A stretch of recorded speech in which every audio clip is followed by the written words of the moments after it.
Bonjour tout le monde. Aujourd'hui, j'aimerais vous parler de cette attitude que vous avez quand vous...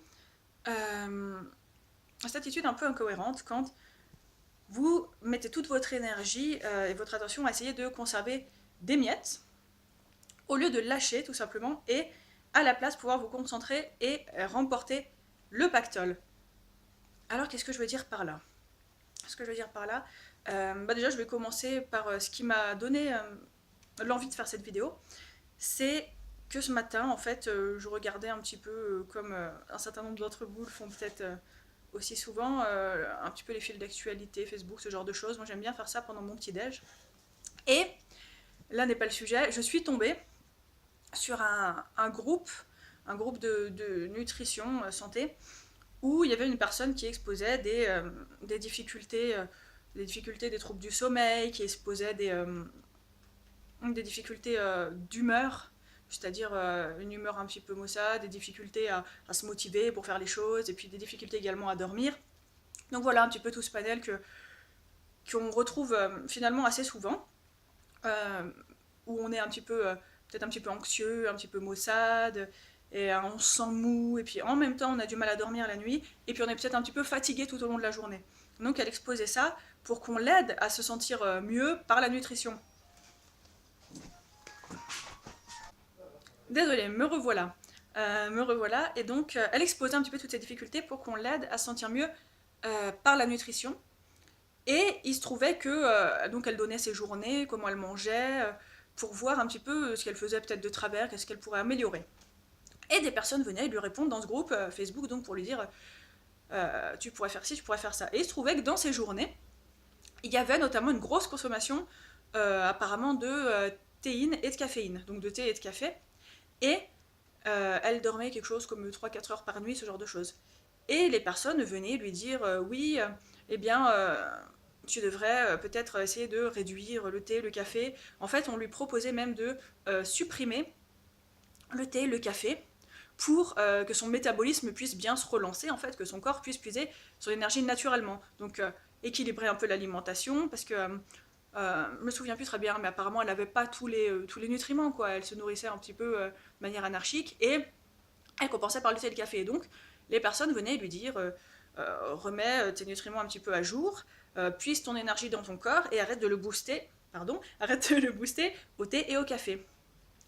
Et cette personne était là, au début elle leur répondait pas la première fois qu'ils ont dit ça, puis ensuite ils ont répété une fois, deux fois au fil des jours, et elle commençait à leur dire oui mais si je prends des tisanes ça va m'endormir, si je prends des tisanes à la place pour me déshabituer, oui mais si je prends du citron à la place ce sera moins efficace, puis elle commençait à leur répondre comme ça oui mais, vous connaissez ce oui mais, c'est un peu comme dans le film avec Gérard Jugnot, oui, mais on demande de l'aide, mais on se bouge pas vraiment. Il y a oui, mais ceci, oui, mais cela. Non, mais aucune des solutions ne convient. Et donc, à la base, elle était là un peu à leur expliquer, sans vraiment leur expliquer, qu'elle n'avait pas l'intention d'arrêter le thé et le café. Et elle finit par leur dire, le poteau rose, non, mais en fait, j'ai pas forcément l'intention de les arrêter ou de les diminuer pour l'instant. Elle l'a pas dit comme ça, mais elle l'a sous-entendu. Elle a dit, oui, mais j'ai besoin de cette énergie qu'il procure. C'était un truc du genre, comment elle a dit ça? J'ai besoin d'être opérationnel au quotidien. Voilà, elle a dit oui, mais j'ai besoin d'être opérationnel au quotidien. Et donc ça m'a interpellée, ça m'a un petit peu courroucée parce que c'est quelque chose que je vois souvent en fait, hein. Que ce soit en coaching, dans mon entourage, et puis même moi de temps en temps. Et alors ça me courrouce encore plus quand c'est moi, mais là n'est pas la question. donc, et ça m'a un petit peu courroucée parce que j'en ai eu un peu marre et je me suis dit bon, au lieu de me courroucer dans mon coin, il serait peut-être temps de faire une vidéo. Et ce qui m'a courroucée là-dedans en fait, c'est que cette dame, donc ce qu'elle fait, c'est que elle n'était pas opérationnelle, hein, qu'on soit au clair, parce qu'au quotidien, dans la journée, il y avait un peu ce côté maussade, il y avait de la fatigue, de la lassitude au quotidien. Donc, on est d'accord quand on est maussade, qu'on est un peu lourd, qu'on est ralenti en fait, tout simplement. Hein. Qu'on n'a pas de motivation, qu'on est complètement ralenti comme ça, on n'est pas opérationnel, ok. Et en plus, elle dormait mal la nuit, donc la fatigue qui s'engendre, qui continue jour après jour. Des fois, je choisis mal mes mots, mais là n'est pas la question. C'est pas s'engendre, mais qui s'accumule. Bref, c'est pas grave. Et donc, elle n'était pas opérationnelle au quotidien, mais elle estimait que ce que lui apportait le thé et le café de boost, en fait, hein, ce truc pas naturel du tout, qui, euh, qui lance le métabolisme de manière forcée, elle estimait que cette impression d'énergie, là, comme ça, un petit peu artificielle, c'était tout ce qui lui restait donc pour tenir au boulot et faire ses journées avec la famille et machin. Et que donc, elle avait besoin d'être opérationnelle et que, en fait, elle s'accrochait à oui, mais il me reste plus que ça. Je suis en mauvaise santé et donc je suis sur ce groupe pour que vous m'aidiez à être en meilleure santé et à guérir, à aller mieux. Et donc j'aimerais dans l'avenir ne plus avoir besoin du thé de café, mais pour l'instant je peux pas les lâcher, j'ai plus que ça. Et je me suis dit non mais j'arrête pas de voir ça et il faut que j'en parle. Euh, Parce que c'est exactement pareil dans tous les domaines de votre vie. J'observe ça aussi beaucoup en coaching ou en développement perso. C'est pas forcément en coaching, ça peut être mes proches qui me font du oui mais, qui viennent me parler de leurs difficultés. C'est un peu comme quand on est dans cette situation où on va avoir des ruminations. On va avoir par exemple ça peut être des idées obsédantes, ça peut être des troubles du sommeil qui reviennent de nouveau, mais parce qu'on a des difficultés qu'on n'arrive pas à résoudre. Qu'est-ce que ça peut être d'autre? Ça peut être du stress au quotidien. Euh, donc quand on n'est pas dans l'alimentation, quand on est dans le développement perso, ça peut être toujours ce même tableau, ouais, stress, lassitude. Ça peut être de l'angoisse même, des fois ça va jusqu'à des crises d'angoisse. Des crises d'angoisse, des insomnies, des ruminations, des pensées obsédantes. Et je vois pas mal de personnes qui ont ce tableau.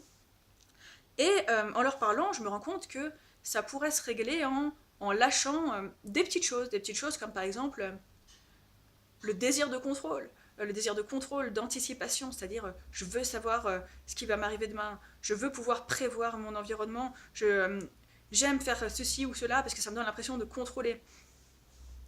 Généralement, voilà, je leur parle, je vois qu'il y a souvent le contrôle, ou ça va se manifester par je sais pas, des croyances ou des petites phrases qui se répètent comme des ritournelles, des idées qui se font sur le monde, des vérités générales. Et quand je leur parle, je leur dis oui, mais ça, est-ce que c'est bien nécessaire? Est-ce que c'est vraiment utile dans ta vie de tous les jours? J'ai l'impression que, sans te brusquer, j'ai l'impression que cette idée-là que tu te fais sur le monde, j'arrive pas à vous trouver. C'est pour ça que l'alimentation était géniale. Parce que là, pour le coup, cette idée était manifestée par le thé et le café. Mais dans la vie de tous les jours, c'est pareil, ça peut être une idée, genre, je sais pas, j'en ai pas là. Hmm. Tu genre, c'est important de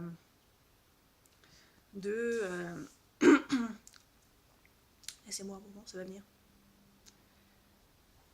Enfin bref, et donc cette pensée, on retrouve une ou deux croyances ou une ou deux pensées en fait qui sont au centre du truc et que la personne ne va pas vouloir lâcher en fait. Donc on s'accroche à ça, je vois des personnes qui s'accrochent à une idée ou à une vérité, une opinion qu'elles se font sur elles-mêmes, sur leur entourage, sur le monde, la manière dont fonctionne le monde, les relations entre les gens, ça se fait, ça se fait pas. Donc elles vont s'accrocher à cette idée parce que ça leur donne une impression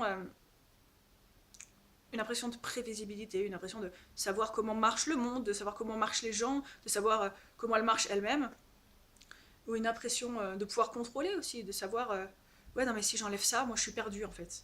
C'est ça, je me retrouve souvent face à des gens qui non mais si je lâche cette croyance en fait je suis perdue, j'ai plus rien, tu comprends pas Elodie, ça, cette croyance c'est tout ce qui me reste, ma vie part complètement en vrille, j'ai des idées obsédantes, j'arrive pas à atteindre mes objectifs, je suis triste au quotidien, je suis mou, je suis dépressif, et je m'engueule avec mes proches, mais j'ai au moins cette idée quoi, cette idée c'est le truc qui tient encore mon monde, et toi tu voudrais me l'enlever.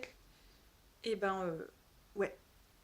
En fait, je pense que il faut se poser des questions du moment où on se rend compte qu'on a cette impression il nous reste plus que ça. Quand on a l'impression qu'il nous reste plus que quelque chose, en fait, je suis en train de me rendre compte en vous parlant que quand on a cette impression qu'il nous reste plus que quelque chose, c'est assez mauvais signe en fait. Si vous reste plus que ça, le reste est passé où?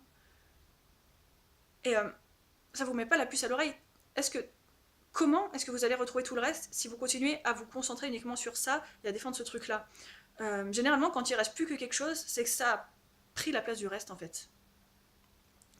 Et ça peut être hyper stressant de lâcher ce quelque chose, mais en fait, ce petit truc, c'est des miettes. Comme cette femme là, avec son thé, son café, elle récupérait des miettes d'énergie en fait.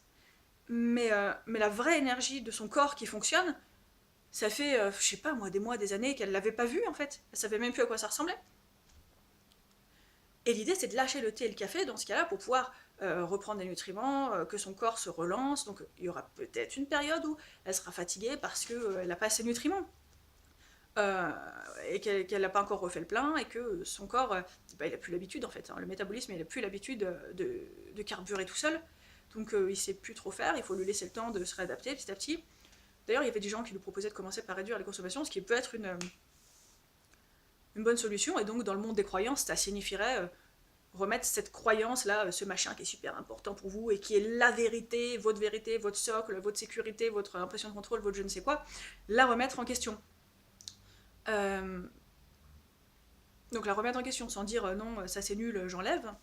Dire et si il y avait d'autres possibilités, s'il y avait d'autres vérités, s'il y avait d'autres façons de faire qui puissent m'apporter, se dire qu'est-ce qu'elle m'apporte cette idée, ok, quand je me dis que le monde fonctionne comme ça, bah, je vois bien déjà que je suis pas heureux parce que j'ai l'impression que c'est ce machin qui tient mon monde, mais mine de rien, tout mon monde il part en vrille autour. Donc si tout mon monde part en vrille autour, c'est que je vais changer de main parce que là j'ai mal, voilà, je tremble. J'ai mal à détenir la perche. Bref, si tout mon monde part en vrille autour, c'est que c'est bien qu'il y a un problème. Cette croyance en Jessine qu'elle tient tout mon monde, elle le fait pas, sinon j'aurais pas l'impression que tout le reste part en vrille. Donc là, remettre en question et se dire, ok, déjà accepter que cette croyance ne tient pas tout votre monde, que c'est pas tout ce qui vous reste, dans le sens où, enfin, c'est pas ce truc qui fonctionne, c'est pas grâce à ça que vous continuez encore d'avancer et que ça fonctionne encore. La preuve, c'est que ça fonctionne pas et que vous en êtes à chercher des moyens d'aller mieux. Donc à être en coaching, à être sur un groupe de nutrition, à être sur un groupe de développement perso, à lire je ne sais quel bouquin, voilà, par exemple. Déjà admettre ça, et puis ensuite se dire, ok, maintenant que j'ai admis que ça fonctionne pas, que c'est pas grâce à ça que mon monde fonctionne parce qu'il fonctionne pas, tout simplement se dire, et maintenant que je sais ce que cette croyance m'apporte pas, qu'est-ce que je pourrais questionner, et si j'ai décidé de croire autre chose, si j'ai décidé d'augmenter mon univers des possibles, de la modifier ne serait-ce qu'un tout petit peu, qu'est-ce que ça pourrait m'apporter. Voilà, je sais pas si j'ai été très claire. Ça m'arrive assez souvent, va falloir vous y habituer, je crois, désolée.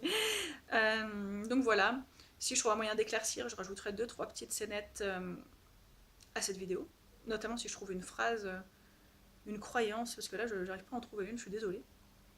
Aujourd'hui, il faut croire que ça va bien, je trouve pas de croyance qui pourrait, comme ça, être au centre d'un blocage, donc tant mieux pour moi, désolée pour la vidéo.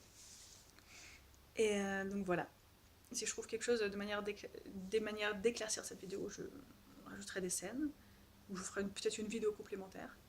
Et voilà.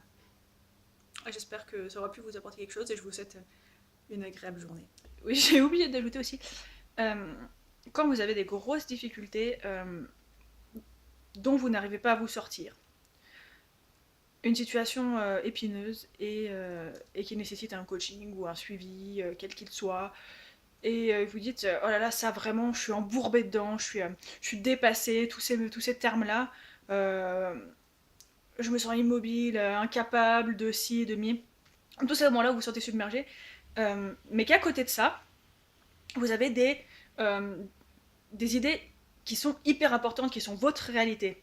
Donc c'est-à-dire, vous vous retrouvez dans ce cas-là, vous seriez prêt à déplacer des montagnes pour vous en sortir de votre situation qui vous dérange, mais cette croyance, celle-là et celle-là, on n'y touche pas. Ouais, on touche tout, il n'y a aucun problème, sauf ça, ça et ça. Ça aussi, ça devrait vous mettre la puce à l'oreille, parce que si vous avez déjà tout essayé, que vous savez plus quoi faire, mais que ça et ça, on n'y touche pas, je sais pas, ça vous attire pas votre attention, vous dire, vous avez tout essayé, sauf ça et ça. Mais justement, ces trucs-là, on n'y touche pas. Je vais vous le dire le plus naturellement du monde possible, avec le plus de douceur dont je suis capable, parce que c'est quelque chose qui peut... Je sais pas trop comment vous le dire comme ça en vidéo, en coaching, c'est plus facile. Dans le fil de la discussion, c'est quelque chose qui peut brusquer, en fait. Si vos difficultés, vous n'arrivez pas à vous en défaire, c'est que quelque part, vous la défendez, en fait. C'est pas le voisin qui vous colle cette difficulté émotionnelle, réactionnelle dans vos actions, donc... dont vous n'arrivez pas à vous défaire, ce sont vos pensées, ce sont vos émotions, c'est votre difficulté, c'est pas celle du voisin. Donc si vous n'arrivez pas à vous en sortir, c'est que la personne qui défend les mécanismes qui créent cette difficulté, donc il y a des mécanismes qui créent vos difficultés, et quelqu'un les défend. C'est pas le voisin, c'est vous. Et comment ça se passe souvent, c'est que c'est ça et ça, là, ces 3 trucs que vous voulez pas toucher, c'est eux. Ou c'est l'un d'entre eux, qui va être ne serait-ce que partiellement en cause dans ces mécanismes.